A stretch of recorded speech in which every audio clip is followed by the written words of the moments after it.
What up, people? Welcome to another installment of Mike Steph's Wrestlemania Memories. We're up to Wrestlemania 9. Wrestlemania 9 emanated from Caesars Casino, located in Las Vegas, Nevada. Very apropos that WrestleMania 41 is emanating from Las Vegas, Nevada, but this time in Allegiant Stadium. April 1993. Mike Steph was a tender age of 16 going on 17. The main event was Bret the Hitman Hart defending his World Wrestling Federation Championship against Yokozuna. Well, it was supposed to be actually with the double main event, but that was supposed to be the main event. The return of the aforementioned Hulk Hogan, who retired at the end of WrestleMania 8, came back to avenge the atrocity that had happened to his best friend Brutus the Barber Beefcake, where Brutus the Barber Beefcake took a beating from the WWF World Tag Team Champions Money Inc., the team of the $1 Million Man Ted DiBiase and IRS, which is very apropos today, the day that I'm actually recording this is Tax Day, April 15th. Your boy, Mike Steph, hates Tax Day. There used to be a time that I used to like Tax Day when my kids were younger, when I made less money, and when I was pretty much guaranteed to get a refund. Nowadays, no refund. Refund where? No, it's how much did I owe? How much do I owe? And what kind of penalties y'all gonna tack on because of underpayment penalties underpayment penalties. You know, because I like my money up front. So I'll give it to y'all at the end of the year or during the year, but I want my money every 2 weeks because, sure, I'm not dependent on y'all to tell me exactly how much taxes that I owe every week. No. Y'all can tabulate that shit up at the end of the year. Give me the bill, and I'll work on it. I don't really recommend that for everybody, but when you're a man of a certain standard, when you have standards of a certain level, you need your money up front. Neither here nor there. Everybody got a price for your $1 million stuff. Anyway, I wish I was $1 million, but anyway. This was the first quote-unquote outside WrestleMania. Because they literally had it in the parking lot of Caesars Casino. Las Vegas had become a hot spot for it was known for boxing matches, you know, for the Hagler Hearns, Hagler Leonard, so forth, Tyson. Pretty much, Vegas was the spot to go. Vegas was the place to be for all the big boxing fights. So, this was coming at a time in which WWF's popularity was on a downslope. It was about to hit an iceberg, to tell you the truth, with all the steroid rumors and then gradually taking wrestling off of syndicated TV, aka Channel 5 in New York, Channel 9 in New York, or the independent channels. If you didn't have wrestling, this was also the year that they debuted Monday Night Raw on the USA Network. So if you didn't have cable, you really couldn't watch wrestling. Not only that, it seemed like they were blacklisting wrestling altogether. You couldn't find a magazine in the magazine shops. You couldn't find WWF magazine. Damn sure couldn't. You couldn't find Pro Wrestling Illustrated, The Wrestler, Inside Wrestling, the whole nine. Pretty much it was a drought. And this was the very beginning. Yokozuna got his championship match based on the first Royal Rumble, in which the winner received the title shot at WrestleMania. Yokozuna, at 500 and some odd pounds, little did I know, I didn't know he was actually Samoan. I really thought he was Japanese. There was nobody who was going to get him over the top rope. And he won the Royal Rumble by eliminating Randy Savage by, guess what? Randy Savage, for some godforsaken reason, went for a pin in the Royal Rumble. And Yokozuna, from pinning position, threw Randy Savage over the top rope.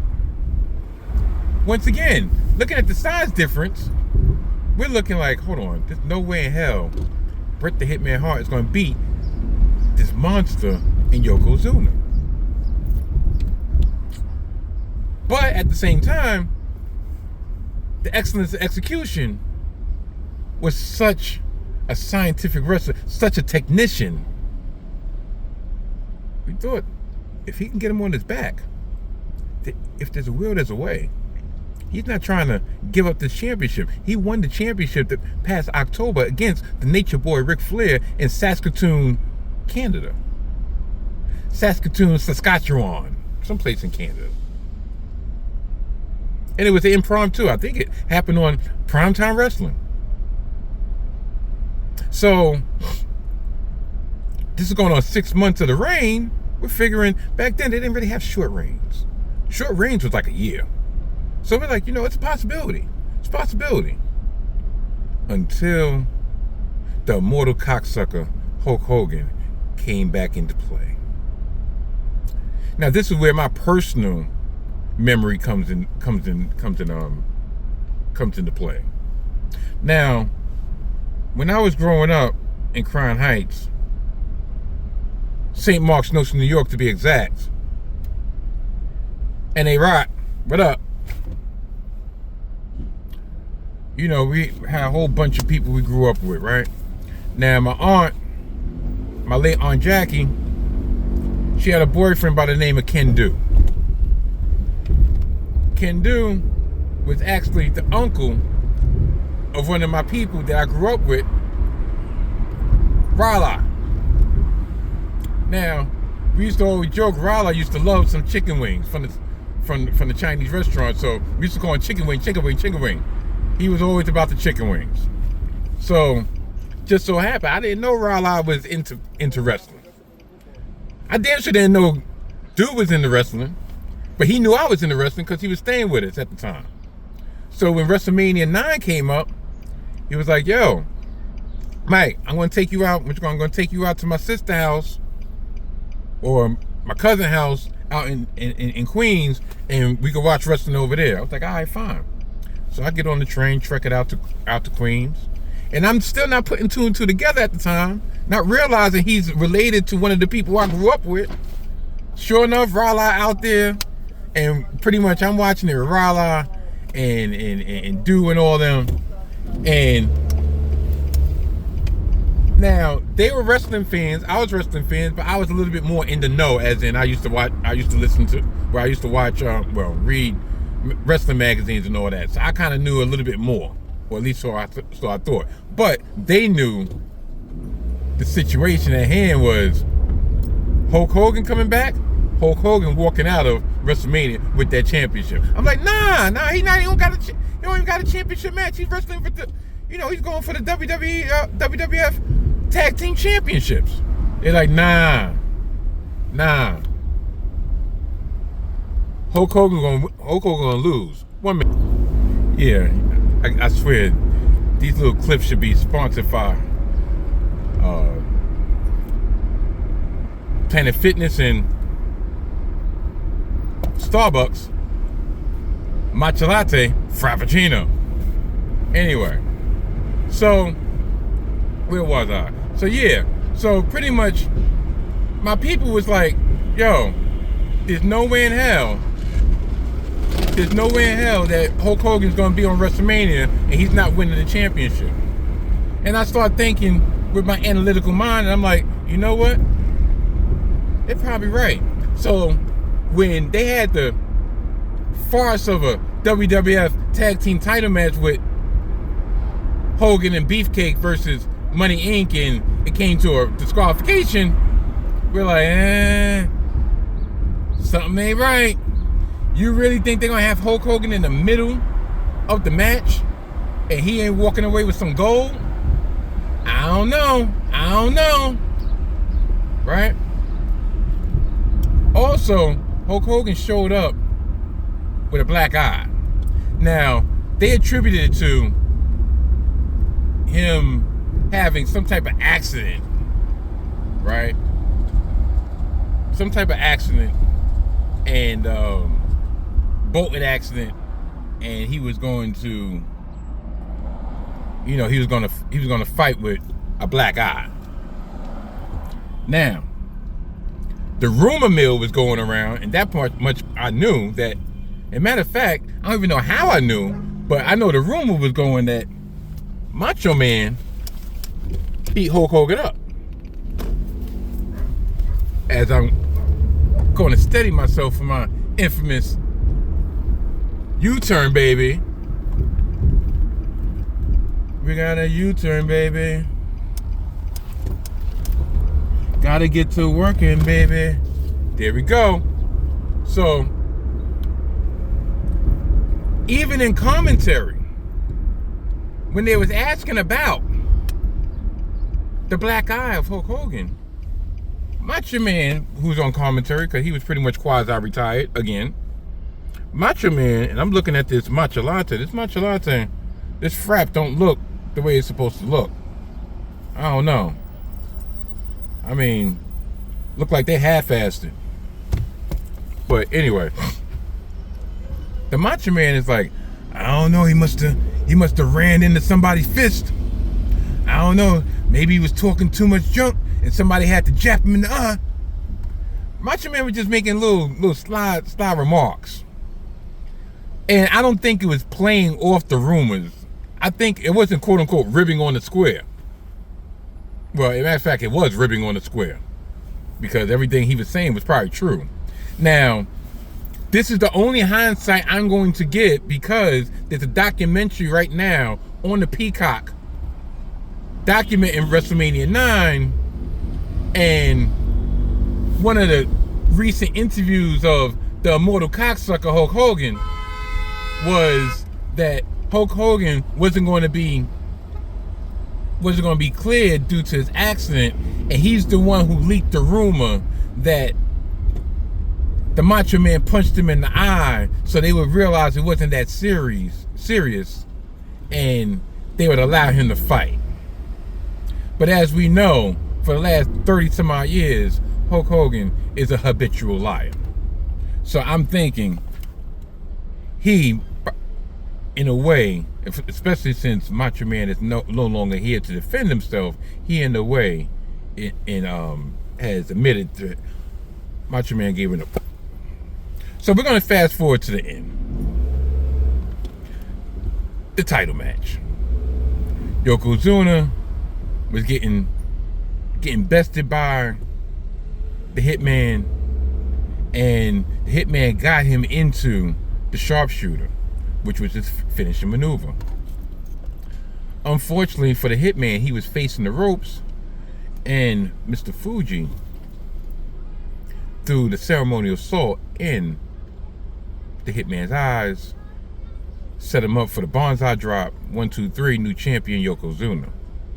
So, who, none other than Hulk Hogan, comes out to protest the outcome of this match. Like, Hulk Hogan, it's none of your motherfucking business.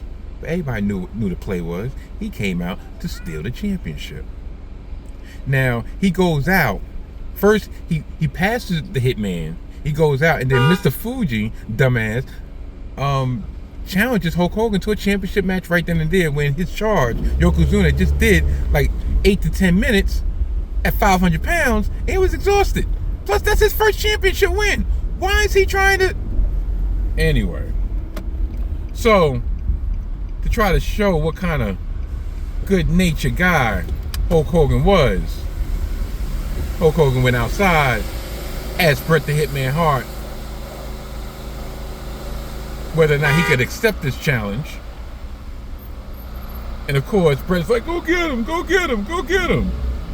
Which I'm quite sure he probably said in the most sarcastic tone, like, yeah, that's right, just go get my title. You know, it's not It's already planned. I know you stabbed me in the back. Might as well go get the shit. Don't matter. And Hulk Hogan came out, ducked the salt. Salt witnessed Yokozuna's hot eyes. 1, 2, 3. New champion for the 5th time. And we end WrestleMania with the immortal cocksucker holding up the WWE Championship with a black eye. While Bret the Hitman Hart is shuffled to the back. He did not defend that title not once. He lost to that King of the Ring, the inaugural King of the Ring, which was Bret the Hitman Hart's coming out party. I guess that was his consolation prize. You know what? You get to wrestle 4 matches in one night for this toy crown and to be crowned King of the Ring while the real champions face off in the main event. But you know what happened? Bret the Hitman Hart became the People's Champion. That's right, the original People's Champion. But like I said, this was probably the last WrestleMania that I saw in real time, whether live or within a couple months of the event, in about 4 years. I always thought, looking at hindsight, I always thought like, darn, high school, I just kind of veered off wrestling. No, actually, it was post-high school that I veered off watching wrestling. No fault of my own. Wrestling was not available to us until the formation of the NWO in the summer of 1996. WWF was not on regular TV. If you didn't have cable, you couldn't get it.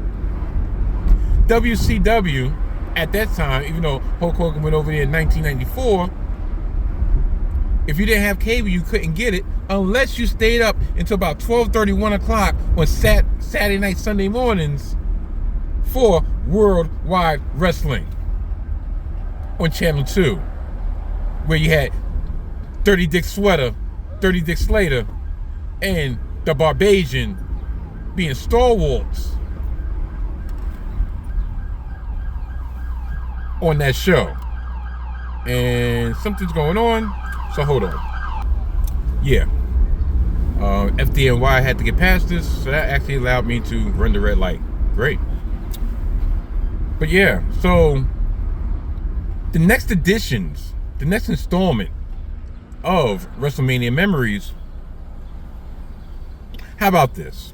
My next installment of WrestleMania Memories will discuss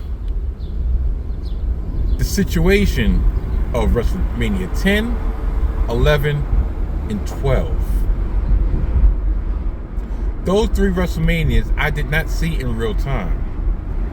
I wasn't even caught up to date via magazine in real time. So I will give y'all the backdrop of what was going on in those 3 years in both the wrestling industry and my personal. And then the following installment will be my re-entry to wrestling in WrestleMania 13, which by this time there's no more Hulk Hogan talk. You have a whole new gamut of characters and the beginning of the Attitude Era. Yeah. So stay tuned. With all that being said, until the next installment. Goodbye.